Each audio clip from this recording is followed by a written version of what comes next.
Once upon a time, there was a wise elder who had a student. This student was known for always complaining about everything. No sunrise was beautiful enough. No meal was tasty enough.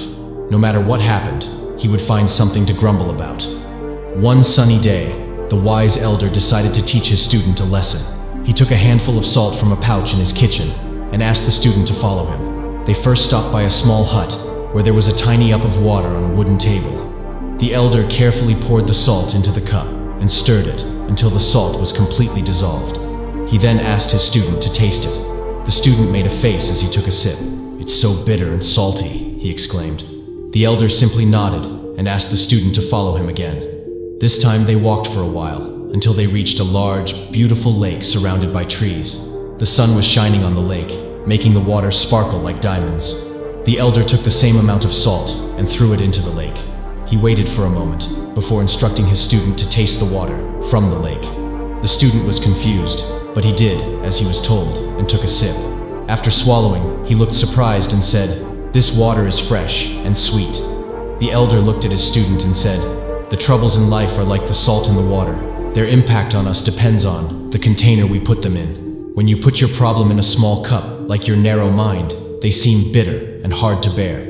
But when you throw them into a large lake, they seem small and insignificant." The words of the elder hit the student hard, like a big aha moment. His eyes got big with surprise. From that day on, he started to think differently. He stopped complaining all the time and started to be more thankful. He learned to see things in a new way, a bigger way. Life is full of surprises and problems, some sweet and some not so sweet, just like the salt in our story. But how you experience these problems, it's all up to you.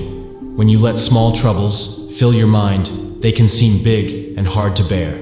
Like salt in a small cup of water, they can make everything bitter. But remember, your mind can be as wide and beautiful as a lake. When you let your problems fall into this big lake, they become less scary, less bitter. They become a tiny part of your vast life. Your troubles don't define you, but how you deal with them does. It's okay to feel upset or sad sometimes, but don't forget to see the bigger picture, to taste the sweetness that life also offers. So think big, not small. Be more like the lake, open and accepting. Turn your bitter moments into sweet ones. Remember, you are capable of so much more than you think. You are strong, you are brave, and you can handle the saltiness of life. If you enjoyed this story, please consider subscribing to VidGrowth and sharing your thoughts in the comments below. We'd love to hear your insights and any stories. Until next time, be positive and keep moving forward.